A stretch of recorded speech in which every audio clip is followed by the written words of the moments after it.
Welcome to the Birth Bootcamp podcast, your trusted guide on your journey through pregnancy, birth, and beyond. I'm Holly, your host, along with Cheryl, Megan, and Liana that make up the Birth Bootcamp headquarters team. Together, we are here to explore the amazing world of childbirth and family wellness. Each week, we'll dive into empowering conversations with expert guests and share practical insights and heartfelt stories to support you on your unique path to parenthood. Whether you're expecting your first baby, you're a seasoned doula or childbirth educator, or simply curious about the miracle of birth, you're in the right place. Together, we'll celebrate the beauty of birth, honor the strength of motherhood, and embrace the joy of new beginnings. So sit back, relax, and join us on the Birth Bootcamp podcast, where every birth is amazing, every family is supported, and every story matters. Hello, everyone, and welcome to today's episode of the Birth Bootcamp podcast. I am Holly Hopley, your CEO. And I'm Megan Busk, the head of marketing. And today we are really excited because we have a guest with us. We have Kim Hawley. Did I say it correctly? Yes, you did. Okay. Kim is a holistic sleep coach. And so I am really excited about this because we've talked a little bit about sleep before, and I think most people kind of know where we stand on sleep. So I'm excited to kind of dive in on this topic. But would you real quick, just introduce yourselves, who you are, not yourselves, it's just you, but just kind of what you do, where you're from, all the fun things that people like to know about you. Absolutely. So I'm Kim Hawley. I am a holistic sleep coach. I'm also an IBCLC and Peaceful Parenting Educator. And I run a practice that's exclusively focused on responsive and attachment-based sleep support. I live in Washington, D.C. My kiddos were super wakeful little ones and awesome sleepers now that they are school age. And so I feel like I've had quite the journey with both of them and different ones. So it's fun to have that personal experience, then also the professional, work. Mm-hmm. That's awesome.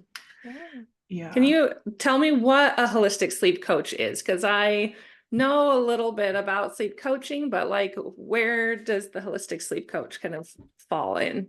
Yeah, it's such a great question because there's such a range, isn't there? It's quite wild. So holistic sleep coaches, well, we all don't practice exactly the same, right? But we all kind of come at the same foundation, and that is what is normal, right? We need to start with what is actually developmentally normal for babies and young children. And then how do we work with their biology? How do we use connection-based strategies to help families be in more sustainable places with sleep? And that's going to look different from family to family, of course. So whereas your typical sleep coach or sleep consultant is coming from more of a sleep training, more behavioral, right? Withdrawal support to change the baby's sleep to solve the sleep problem. Holistic sleep coaches, well, we might change behavior. We're looking at all the different factors that shape sleep and all the different ways we can find improvement in sleep for parents and babies. So it's a broader focus. Right. And I love that. a different way of looking at how we guide change with families. That's awesome. And I love that you talk about what is normal for baby sleep, because I feel like oftentimes we see and hear sleep coaches and they're I almost feel like it has a one size fits all type of a situation.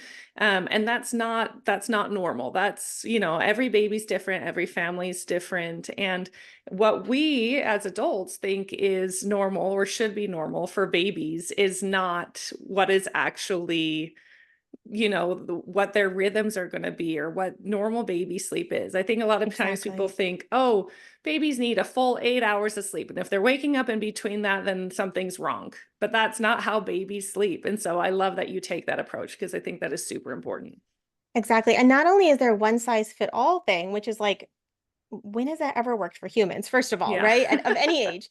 But there's also, I think, a tendency to define normal by what we want it to be instead of what it actually is in the broader sleep world. I think that's a problem with how a lot of professionals, sleep consultants or otherwise, bring like this idea that what we think we should be able to get is what we're going to call normal, that like you're saying, anything else is not normal. And it's like, well, that's not how babies and young children sleep. So we have a problem there.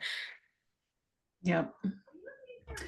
I'm curious, how did you get into this work? Like, how did you start down this road? Yeah, so it really goes back to when I had my oldest, as I feel like a lot of people can probably say who work with um, birth, pregnancy, early parenting. And I didn't prepare about sleep at all. Um, I at the time was working on a public health program as a project officer, as a public health analyst. And that grant program worked with birth outcomes and infant mortality. And so I'm like, oh, I know safe sleep. It's what we do at work. Like, whatever, like no big deal. Babies wake, they feed, you put them back down. It can't be that complicated.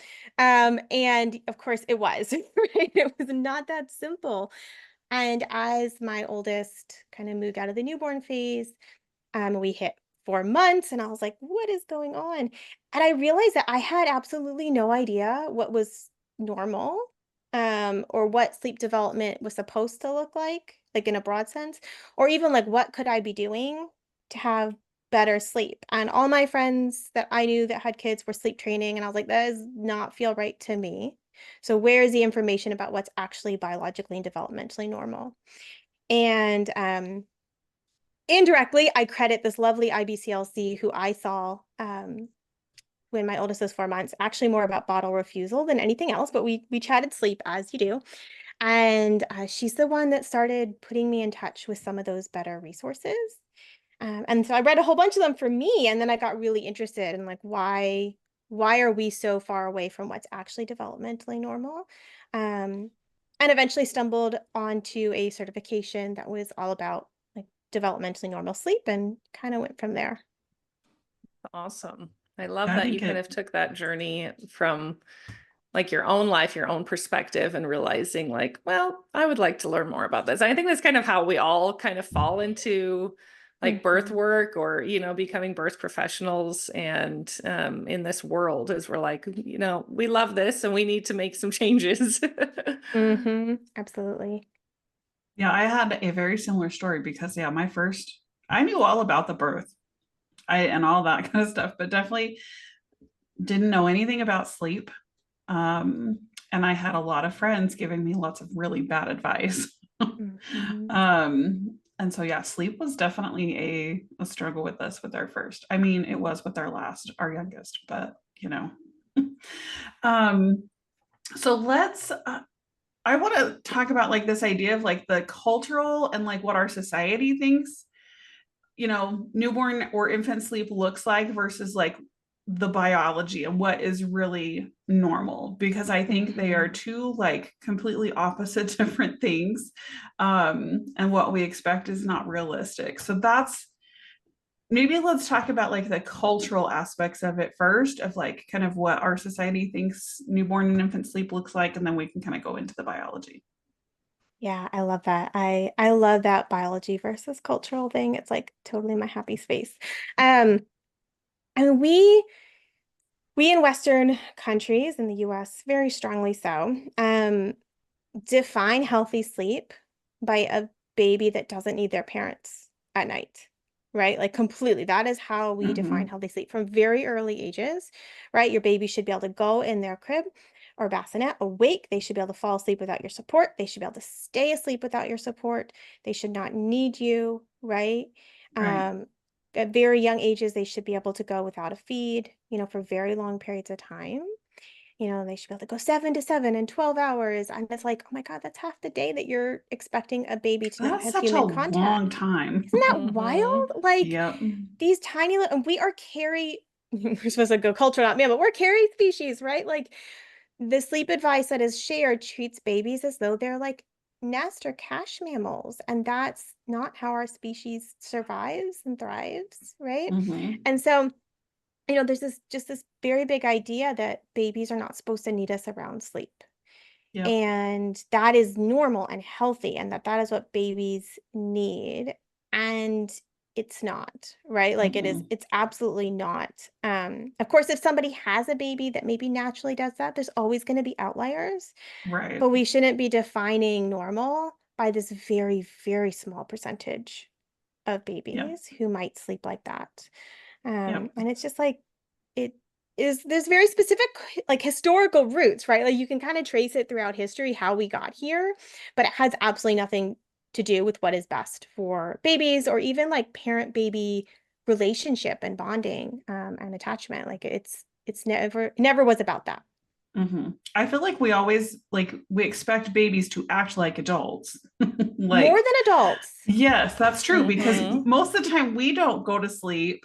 We don't sleep fully for 12 hours without getting up or, Meeting our like, own needs. mm-hmm, And we also, most adults don't sleep alone. right. Mhm. Most adults don't go 12 hours without any fluid or food intake. Maybe Mm-hmm. food, like a lot of people might go 12 hours without food, but they're probably drinking some water in there, Yeah. maybe a cup of tea, like Mhm. something like that. Um, they certainly can meet their own needs. They can adjust the temperature, you can go to the bathroom, you can adjust your covers, turn on a fan. If you have a nightmare, you can, if you have a partner, you're snuggling your partner, or you're maybe turn on a meditation if you're stressed. Like we have so many tools that we use on a regular basis Mm-hmm. overnight. And Yep. obviously babies can't do any of that. Right? Like that's kind of common sense, right? Anything that they need their parent for, Right. and so yeah, we hold them to a higher standard than we hold ourselves to. Mm-hmm.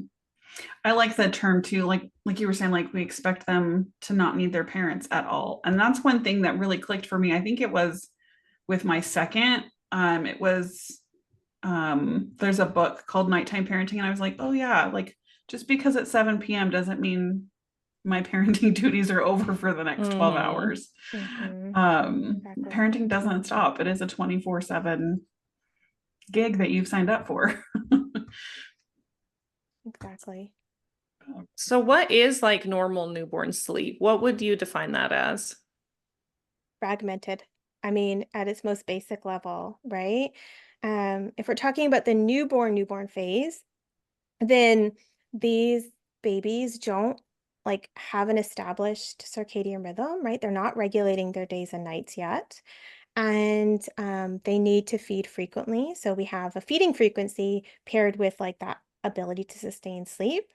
And so, like for me, I think it's really I'm gonna say it's negligent when healthcare providers are promoting really long sleep stretches for very young babies. Like they need to feed, right? It's not healthy for them to go super long um, in between feeds overnight. And so we get very irregular and fragmented sleep because babies need to be interacting with their parents, right? And they need to be in sensory proximity to their parents. And for some families, maybe that's bed sharing. For some families, that's, baby in the bassinet right beside the bed and still very close and easy to interact with. Um, as a newborn baby moves a little bit away from that newborn phase, so we hit kind of like 3 months, and we start to get that circadian rhythm regulation, so that day night being regulated from baby, not just through environmental cues and human milk if you're nursing. Um, but still, babies wake. The vast majority of babies wake overnight throughout the first year and into toddlerhood. The vast majority of babies need some night feeds throughout infancy, right? And the vast majority of babies need support to fall asleep because that is how they feel safe and that is how they're able to relax. And we, as the parent, regulate our baby's immature system, especially in those newborn months, but it doesn't totally stop there. And so I think we forget just how vulnerable babies are and just how immature they are at birth, and how much like brain development is happening and how rapidly things are changing for them. And that our role is to help regulate them and help them feel safe. And, you'll have your odd baby here or there who needs less of that. And there's certainly a whole wide range, based on their temperament and other things on how much they need. But they do need us. And that is an important part of their development. We like to use the term variations of normal here at Birth Boot Camp, and I Yes. feel like that falls right in line with that as well. There are just so Mhm. many different aspects of sleep and all those variations. Yeah, I remember that as a new mom, like, and I think that's the hardest part for parents is because they have an idea in their mind of like, oh, I've always gotten sleep, so I'm going to continue to do so. And it's hard to find like your own way to cope with the lack of sleep and the mental toll that that can take, and helping baby throughout the night. And there's just that balance that you're trying to find. Is that something that you, I know you've talked about that a little bit, like you're trying to help parents be able to also find that ability Mhm. to help their babies. Yeah, and that is a big piece because I don't think, regardless of how your baby sleeps, early parenting is not going to be your best rested time in your life, right? Like, I think Yeah. we need to grapple with that reality. But within that, there's a lot parents can do to take care of their own sleep without expecting their baby to shoulder all the burden of change in ways that isn't developmentally appropriate, right? And so I think that's something that we don't go into parenthood really always wrapping our brain around, that it's like, Mm-mm. this is a short time.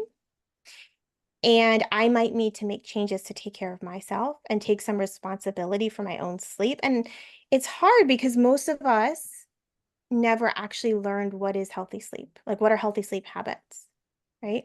And so most adults don't have very good sleep habits. And so maybe you skate through that until you become a parent, and then all of a sudden you have this whole little human that's like totally taking over the whole sleep, dynamics. And there's so much you can do to take better care of yourself. And, in a two-parent family, take better care of each other and work together as a team to support each other's sleep and your little sleep.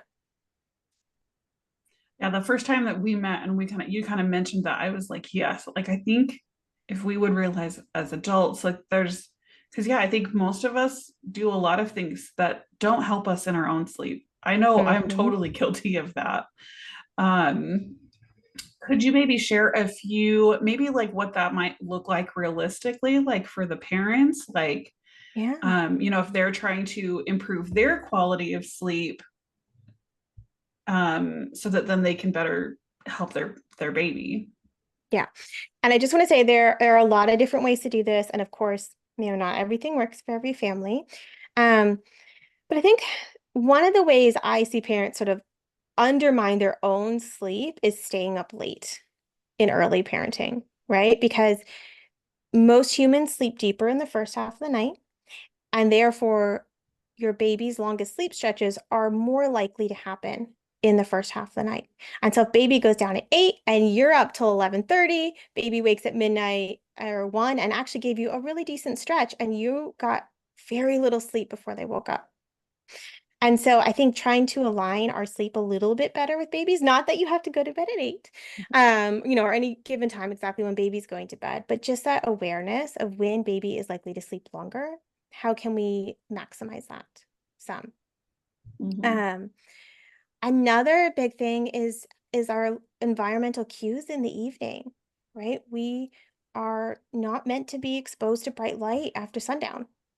And in the modern world, of course, we are all the time. And so choosing dimmer, warmer light sources in the evening, getting off screens with a good buffer ahead of sleep, so that your body can actually have a nice, strong melatonin release and you can get better quality sleep. And so I feel like that's the one that when I'm working with clients, they're like, but I want to be on my phone right up until bedtime. And I'm like, yeah, I know. So do I. Yeah. But that doesn't make it healthy, right? Mhm.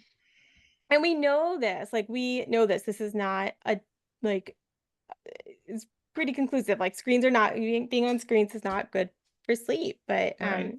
we've developed these habits. We talk about like bad sleep habits, right? Being on your Mhm. phone up until bedtime is a bad sleep habit, right? Yep. Nursing your baby to sleep is not a bad sleep habit. That's Yep. just normal parenting. Um, and so being mindful of those environmental cues can also make a big difference in sleep, going to bed earlier, dimming the lights, getting off screens, or getting some blue light blocking glasses or whatever if you're going to be on a screen. to really mitigate that circadian rhythm disruption that can be, really common in general in modern Western cultures, and can really kind of make life harder when you're a new parent and have a lot of sleep disruption. Yeah. I wish that I'm like, that's like the answer to all of our sleep problems. Maybe not all of them, but like, I feel like if a majority of adults would just do those simple things, I think it would make it so much easier. Yeah. And there's like other layers, right? We can kind of layer in there about movement and taking care of yourself and stress management and like getting up the same time every day and morning sunlight. Like there's so many different layers of pieces that come together, but I feel like going to bed earlier and regulating your light exposure in the evening are two really, really powerful ones. Yeah. So I think that really helped me as a new parent too, was also not thinking about there's day and there's night, like looking at more as this whole, like this 24-hour thing. Cause like, thinking of night, I felt like we all should be asleep, and knowing that it's okay if I'm not. I don't know if that's helpful for some, but that was helpful for me of not thinking of it in these like 12-hour cycles. Yeah, I mean, I feel like in the newborn period in particular, like thinking about I need to get enough sleep in 24 hours, not that sleep needs to line up just with nighttime is really good. Like planning that you're going to nap some during the day is a good like way of thinking about that newborn period, that like our goal is rest, and baby could be having a, midnight party, and that's really normal in that early newborn period. And so, Yep. make yourself more sleep opportunities because they're going to be fragmented and scattered just like babies are. Right.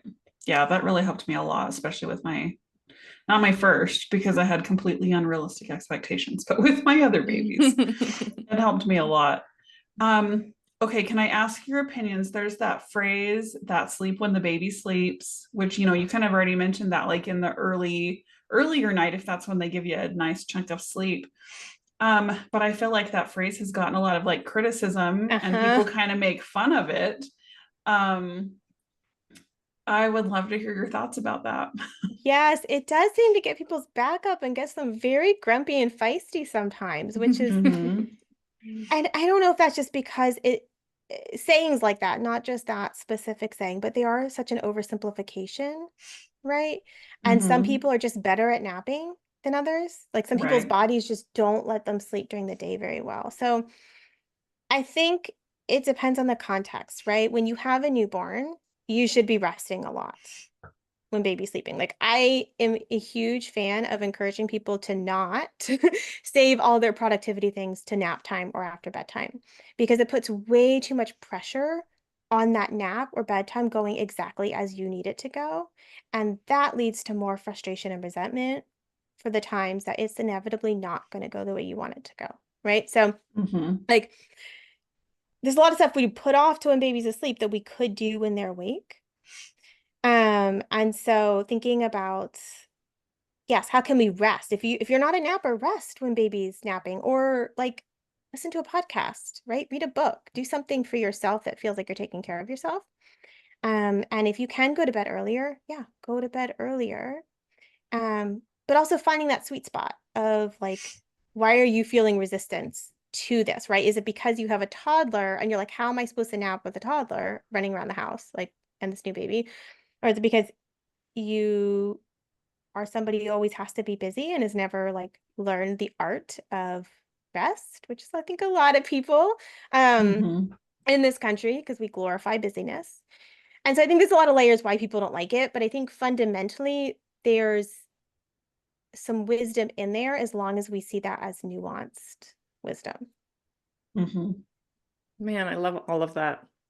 I just think back like my own baby sleeping times, and I'm very much like I feed my babies to sleep. I usually like hold them for a while, that's just kind of, so the idea of like don't pressure yourself to get stuff done in between naps, because if they're not sleeping and you don't have that time to get stuff done. There has been times where I'm like, come on, baby, like I gotta get stuff done, and if it does, it makes you, well, it makes me feel more anxiety and frustration. And so, yeah, I love that you brought that up. Yeah. And if you're starting to get anxious about like, why is this bedtime taking so long? I need them to go down. Babies pick up on that, right? So like the more anxious, checked out, frustrated, grumpy we are, which let's be real, it's going to happen sometimes. So no one's perfect. But the more of that we are, the more likely baby is to not settle down to sleep, right? Because they're picking up on your emotions and you as a parent are unsettled. So that's more likely to lead to a baby that's unsettled.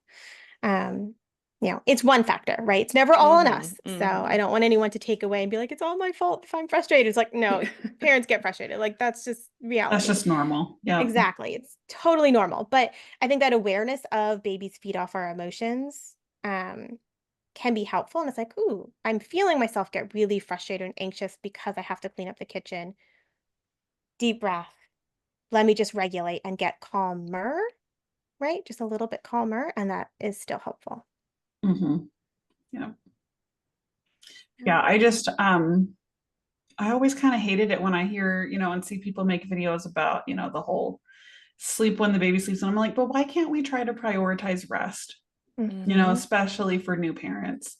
It's so important. Yeah, it's so important. So I love that. Yeah, maybe you're not sleeping, but can you do other things to rest and kind of rejuvenate yourself and stuff? So, what are, I guess maybe we've covered this with like, our culture and society and what the unrealistic expectations, but are there any other like myths about sleep that like you come up against or hear people talk about all the time? Or so many. Yeah. I mean, I think the ones that I wish would go away, never come back, are like the self-soothing myth. Like that's something that we can teach and should teach our babies. And then the sleeping through the night myth, right? Yes. Those are two that I'm just like, we have so much evidence disproving them. Like, why can they not go away? Right? Like every modern study on sleep, babies are waking. Right. Yep. So, and we know how human sleep is. No one sleeps through the night, right? Like not even adults. And then like we know enough about neuroscience and like stress and all those things at this point to know like you cannot teach a baby to go from high stress to low stress without a calm adult. Like we know this. Their brain is not developed enough. They cannot regulate their emotions. And so like, yeah, maybe some chill babies can like get a little fussy and, suck their thumb or a pacifier.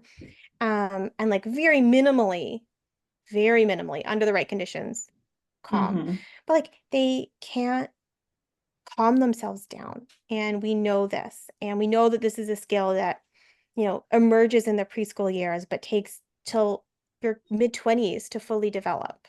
Right? Like we know this in other areas of child development, and yet it's still so persistent with sleep. And then layer on top, the way people say to teach it is to ignore your child. And we also know that kids don't learn anything healthy by having their emotions and experience ignored.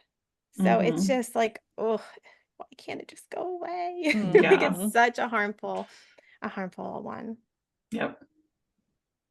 So how do we get rid of those? Like how can we change this? How can we like get more information out there? Like, I mean, I think it's in part a systemic issue, right? Like because unfortunately a lot of our providers that focus on this time frame aren't getting good developmentally normal sleep information, right? And we can say that on a couple different issues, that we don't educate providers that work with parents from all different angles on these issues, right? Lactation's another one where there's still a lot of misinformation in the healthcare system.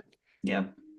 And so I think it starts there, which is kind of one of my things that I'm getting more into, wanting to doing more education with providers. Like, it doesn't matter what you think about sleep strategies and like sleep training and things. It's all about like, we all need to be talking about normal sleep as normal Yeah. for informed decision making for parents, right? Like Yeah. it's that fundamental. Every conversation needs to start with what is normal. And then what an individual family chooses to do with that information is is their right to make parenting decisions, right? Mm-hmm. Um, but I think as parents, it's also about like if something doesn't feel right, there are so many options out there. So to not be afraid to ignore what your pediatrician says, right? It's okay to Yeah. ignore them. They don't learn about sleep, right? Yeah. They really don't. And to look for things that feel like a good fit for your values, that like just fundamentally feel right to you, and also seem like a good fit for where your baby's at and who they are.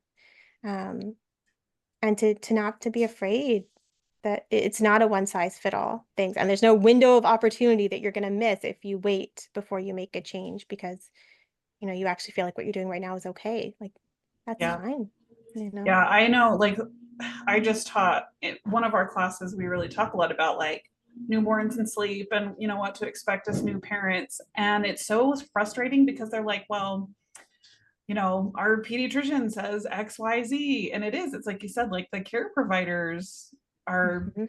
sharing so much misinformation too. And so then we have parents that are, they hear it from us, but then they hear it from them and they're like, I don't know what to do with this information. Yeah, it's really frustrating. I experience this a lot with my clients, and it's like I want to send them to, you know, I don't know, an OT, and Yeah. what is that OT saying about sleep? Or they're seeing a therapist, which is lovely, right? Getting Hmm. their mental health supported, but their therapist is not attachment based Yeah. and is like, well, all your marriage issues are because you're bed sharing. And it's like, no, they're not. That is literally how we've survived as humans, Hmm. throughout all of human history. It's not the issue. It's something that might be showing underlying issues, right? Yeah. In Mhm. communication, but it's not the issue. Yeah. And so it's really frustrating. Yeah. Yeah.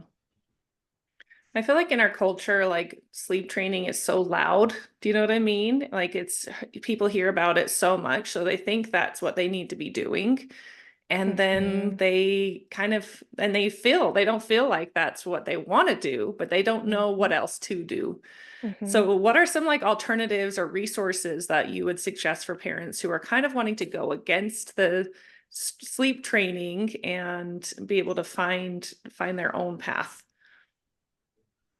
Yeah, I mean, I think the first thing is to realize that while we might be very dogmatic about sleep training as a culture, it is not the only way. Mm-hmm. And doing what works is a totally viable path as long as that is actually working for you, right? And if something is not working for you, then that's the time to look into options for change. And I mean, I feel like there is a lot more responsive sleep information out there now. And so, um, I always recommend Let's Talk About Your New Family Sleep by Lindsay Hookway as far as like a book, if you want a book. She's one of my mentors, full disclosure. I love her. She's a wonderful human. Um, I think we can, if you like the bed sharing kind of biological anthropology angle, there's always James McKenna's work, which is amazing. Mm-hmm. Great Um, books. Baby Sleep Info Source out of the UK is a wonderful website. Like it's so good. But these are all like abstract, right? Like they're practical. Well, especially Lindsay. Lindsay's book has a lot of practical stuff in it. But also if you are feeling overwhelmed, like it's okay to reach out for help, and it's okay to grill a sleep coach on their actual methods, because I think there is a lot of deceptive marketing in the sleep world, and a lot of people who are like, I'm totally gentle, I'm totally gentle.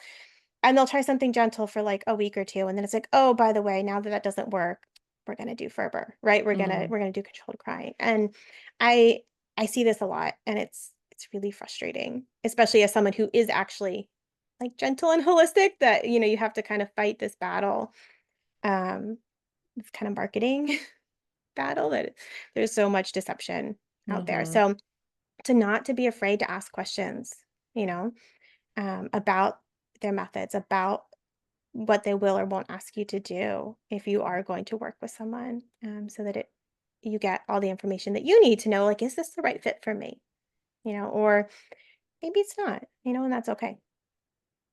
Yeah, I think that's so important. I feel like anytime you're working with somebody, just making sure that you guys are aligning and on the same page and you're wanting the same things. I think that's super important. Is there like a database for holistic sleep coaches or anything like that? There is. Yes, it's on the Holistic Sleep Coaching Program website. I can send that to you for the show notes if you want. Yeah, we can add that as well. That's great. And I think that's helpful for families to know that there are alternatives and there are people like you who are all over the nation who can provide something different and something more than sleep training. So yeah, and even within that, we don't all work exactly the same, right? Yeah, Just like any other provider. So I think that can be helpful, like to be like whose website actually really resonates with me, right?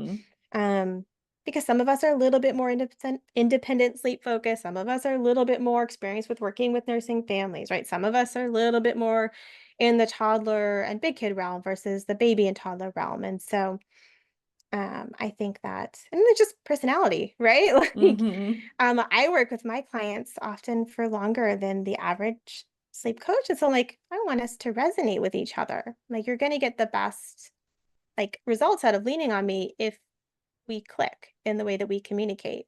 So. Awesome. Well, this has been great. I think it's so important for new parents to learn, what's normal and what that's going to look like and how to make that work with their family. So, real quick, will you just tell people where they can find you? Because you have your own podcast as well, right? I do, yes. So, my podcast, which is geared towards parents, though I do know some professionals like to listen to it.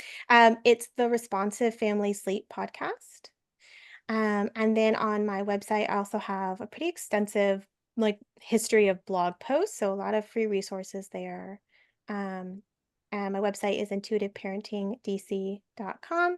And on Instagram, I'm intuitive like _parenting_DC. And I also have a 2-hour workshop for professionals to learn more about sleep development. Oh, cool. So that Awesome. they can take that information into their work and feel better informed, navigating those conversations and knowing when is this something I can just chat about this with this parent and when is this something that I need to, refer on because they need that deeper work. Yep. Yeah, that's an important skill to have is to knowing when to refer on. So Absolutely. Awesome. Well, this has been really good. I love talking about this stuff. So me too. Awesome. Well, thanks for joining us and stay tuned next week, everybody. Thank you for tuning in to this episode of the Birth Boot Camp podcast. We're so grateful to have you as a part of our community. If you enjoyed today's episode and found it valuable, we'd love to hear from you. Please take a moment to leave us a review on your favorite podcast platform. Your feedback helps us improve and reach more families on their journey through pregnancy and birth. As a token of our appreciation, we're excited to offer you our exclusive birth plan blueprint. Inside, you'll find expert guidance and a template to help you create a birth plan that reflects your preferences and desires for your birthing experience. Simply click the link below in the episode description to have your blueprint sent right to your inbox. Remember, your birth plan is a powerful tool for communication and advocacy during labor and delivery. Don't miss this opportunity to take control of your birthing experience and advocate for the birth you envision. Thank you again for listening. Be sure to subscribe, and we look forward to sharing more amazing insights and stories with you in our next episode.